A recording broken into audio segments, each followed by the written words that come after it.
ایک درویش تھے, ایک مسجد ہے کوبے والی, ان میں ان کی قبر ہے. کوئی زیادہ سال نہیں گزرے, زیادہ سے زیادہ 40-50 سال گزرے ہوں گے. وہ جب دنیا سے فوت ہو گئے تو ان کی دل کی دھڑکن بہت تیز تھی. دل زندہ ہے کہ نہیں فوت ہو گیا؟ ڈاکٹر کو بلایا, اس نے کہا جی جسم سارا فوت ہو گیا ہے. اس نے کہا دل نہیں مرا. میں ان کی قبر پہ کبھی کبھار جایا کرتا ہوں, ایک مسجد کے ایک کونے میں ہے. وہ دل زندہ تھا, دھڑک رہا تھا. آخر طے ہوا یہ دل زندہ ہی رہے گا, اس اللہ کی امانت کو لحد میں پہنچا دو. وہ دل زندہ کیوں تھا؟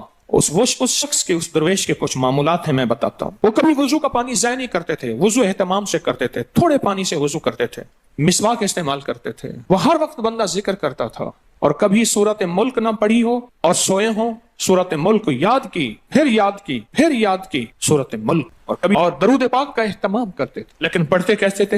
آج ایک درود پاک پڑھنے کی ادا مجھ سے سیکھ لیں اور مجھے سکھا دیں, ہم سب سیکھنے والے ہیں. رسول اللہ صلی اللہ تعالی علیہ وسلم کا, میرے کملی والے کی اداؤں کا استحضار کرتے ہوئے, میرے حضور کی وفاؤں کا, میرے حضور کے احسانات کا, احسانات ساری کائنات کے جتنے بھی ہیں ان کے احسانات ہیں. میرے حضور کے جو احسانات ہیں ان سے بڑھ کے کوئی احسان نہیں. کسی نے امام زید سے پوچھا, جن کے نام پہ زیدی سادات ہیں, وہ ڈوب کے کچھ پڑھ رہے تھے, بہت ڈوبے ہوئے. کسی نے پوچھا کہ آقا کیا پڑھ رہے تھے؟ فرمایا درود پاک پڑھ رہا تھا. اور پوچھا کہ حضرت یہ ڈوب کے کیا؟ کہا اپنے بڑوں کے احسانات کا استحضار تھا کہ انہوں نے ہم پہ احسان کیا. امام زید کی ادائیں ہیں, استحضار ہو ساری کائنات کے احسانات, لیکن جو احسان میرے کملی والے کا ہے وہ کسی کا ہو نہیں سکتا. جو احسان میرے آقا کا ہے وہ کسی کا ہو نہیں سکتا. احسانات ہوں. اچھا پہلے تصور میں آئیں گے, پہلے زبان پہ, پھر تصور پہ, پھر توجہ پہ, اور پھر ایک وقت ایسا آئے گا, ایسا محسوس ہوگا کہ میرا حضور ہے, ان کے ہاتھ مبارک ہیں, حوض کوثر کا پیالہ ہے, وہ مجھے دے رہے ہیں, میں پی رہا ہوں, اور اس کا ذائقہ میری زندگی میں کبھی جائے گا ہی نہیں. ایسا ہوتا ہے جن کے ساتھ یہ بیتی ہے بات, ایسا ہوتا ہے, اور 100% ہوتا ہے, اور 100% ہوتا ہے. ایسا ہوتا ہے. مشق کرتے کرتے آپ اس مقام تک پہنچ جائیں گے, مشق کرتے کرتے اس مقام تک پہنچ جائیں گے, خود محسوس ہوگا اور جاگتی آنکھوں سے محسوس ہوگا. اور مشق کرنی ہے حضور کے احسانات کو سامنے رکھ کے. ایک تسبیح تو درود پاک پڑھ لیا کریں زندگی میں, روز ایک, چاہے زندگی یعنی دن میں کسی وقت بھی صبح شام پڑھ لیں بہتر ہے, ورنہ ایک تسبیح ایسی جس میں حضور کے احسانات ہوں کہ یا رسول اللہ آپ کی برکت سے آج میری پیشانی سجدوں میں ہے, یا رسول اللہ آپ کی برکت سے آج میں آپ سے مانگنے والا, آپ کے رب سے مانگنے والا ہوں, اور اس کے غیر سے مانگنے والا نہیں ہوں. یا رسول اللہ آپ کی برکت سے میں قرآن کا حامل ہوں, سجدوں کا حامل ہوں, نماز کا حامل ہوں, اور آپ کی برکت سے یہ ملا مجھے نیکیاں, یہ عبادتیں, یہ سعادتیں, یہ راحتیں, یہ رحمتیں, یہ برکتیں, یہ خیریں ملی یا رسول اللہ آپ کی برکت سے. ایک تسبیح ایسی ہو جس میں میرے آقا کے احسانات کا سخت ترین تصور ہو, سخت ترین خیال ہو, اور سخت ترین استحصار. ایک تسبیح ایسی ہو. اچھا پہلے یہ تصور میں بات آئے گی, پھر تصور بڑھتا چلا جائے گا, پھر یہ تصور ترقی کی راہیں اختیار کرے گا, پھر یہ ترقی اور آگے بڑھے گی. بڑھتے بڑھتے ایک وقت ایسا آئے گا کہ احساس ہوگا کہ حضور سامنے تشریف فرما ہے اور میں آقا کے قدموں میں بیٹھا ہوں. آنکھوں سے, جاگتی آنکھوں سے جلوے نظر آئیں گے, جاگتی آنکھوں سے نقشے نظر آئیں گے, جاگتی آنکھوں سے دیدار مصطفیٰ نصیب. کئی درویش تھے, کئیوں نے کہا ہمارے لاہور میں شادرہ ہے, وہاں ایک صاحب تھے, کسی درویش کے پاس گئے, اس نے کہا جی مجھے حضور کا دیدار کرا دیں. فرمایا آنکھیں بند کر. آنکھیں بند کر کے تو اس دم اس کی جھٹکے سے آنکھیں کھولی, کہا اللہ کی قسم میں نے حضور کا دیدار کر لیا. جاگتی آنکھوں سے آپ آج فیصلہ کریں, ایک تسبیح درود پاک کی پڑھیں, صبح شام پڑھیں, 12 تسبیحاں پڑھیں, 16 پڑھیں, 100 پڑھیں, 1000 پڑھیں, لاکھ پڑھیں روزانہ, لیکن ایک تسبیح ایسی ہو جس میں حضور کے احسانات, حضور کی شفقتیں امت پہ, حضور کی محبتیں امت پہ, میری کملی والے کی عطائیں, شفقتیں, مہربانیاں, کمالات, احسانات, اس کا تصور کرتے ہوئے پڑھیں. پہلے تصور نہیں جمے گا, پھر آہستہ آہستہ یہ تصور توجہ میں تبدیل ہوگا, تصور توجہ میں تبدیل ہوگا, پھر یہ توجہ دھیان بن جائے گا, پھر دھیان اعتقاد بن جائے گا, ایقان کہتے ہیں جسے, پھر ایقان یقین کی شکل اختیار کرے گا. جب یقین بنے گا نا, پھر ایسے اللہم صلی علی پڑھیں گے اور صلی علی کے سارے نقشے سامنے آ جائیں گے, صلی علی کے سارے نقشے سامنے آ جائیں, ساری کیفیتیں سامنے آ جائیں. ایسے لوگوں کو سنو جو فائدہ ہوتا ہے وہ طی الارض حاصل ہو جاتا ہے. ایسے لوگوں کو طی الارض حاصل ہو جاتا ہے. طی الارض یہ ہے کہ اللہ کے بعض اولیاء بندے ایسے ہیں وہ پہلا قدم اٹھاتے ہیں تو دوسرا قدم 1400 میل کا ہوتا ہے.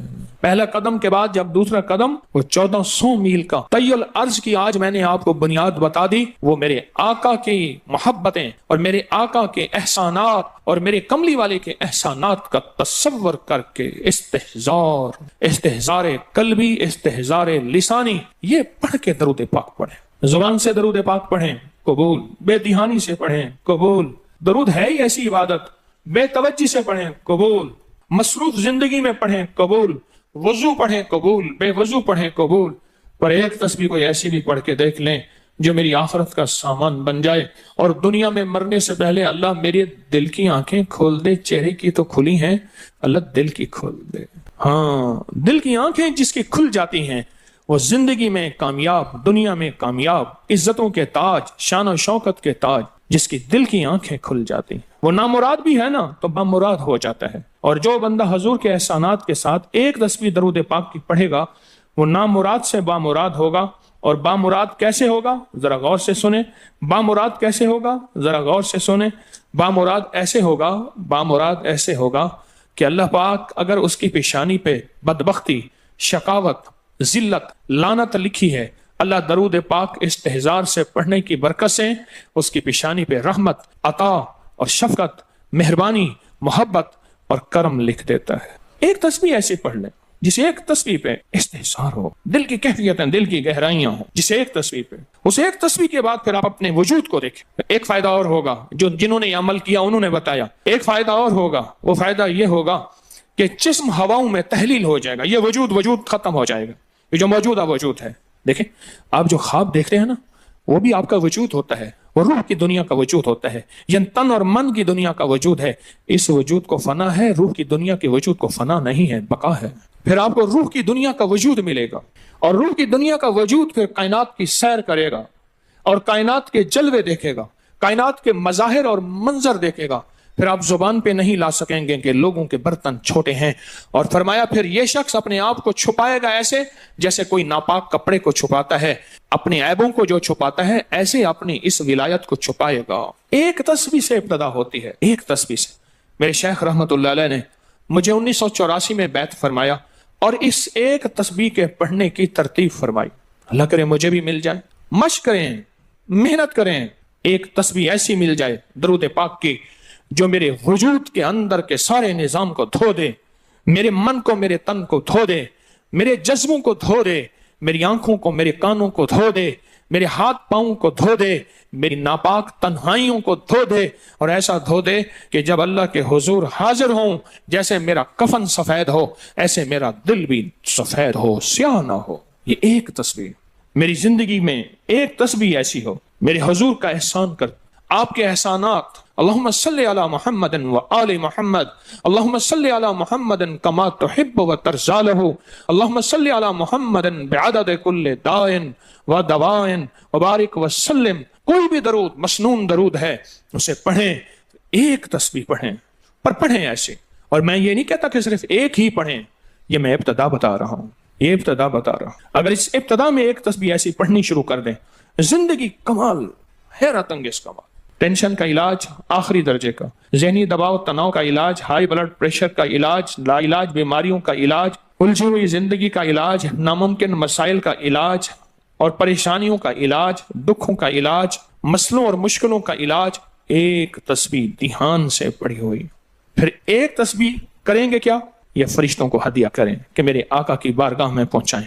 نیک زمزم کی روحیں ان کو ہدیہ کریں، میرے آقا کی بارگاہ میں پہنچائیں. اور اللہ کے نیک ولیوں کو، صالحین کو ہدیہ کریں اور نیک جنات کو ہدیہ کریں. ہاں، یہ ایک تسبیح ہدیہ کریں. فرمایا کتابوں میں ہے جتنی بھی نیک روحیں ہیں اس دنیا میں، کائنات میں جہاں بھی وہ بندہ فوت ہوتا ہے، ہر نیک روح، جنتی روح زمزم کے کنویں میں اس کا قیام ہے، اس کا مسکن، اس کا قیام زمزم کے کنویں میں ہے. اور جتنی بھی بدکار روحیں ہیں وہ دنیا میں جہاں بھی مرے ان کا قیام برہوت ایک کنواں ہے جو یمن میں ہے، اس کنویں میں ان کا قیام ہے. حضرت شیخ الحدیث نے اپنی کتاب میں لکھا رحمت اللہ علیہ نے،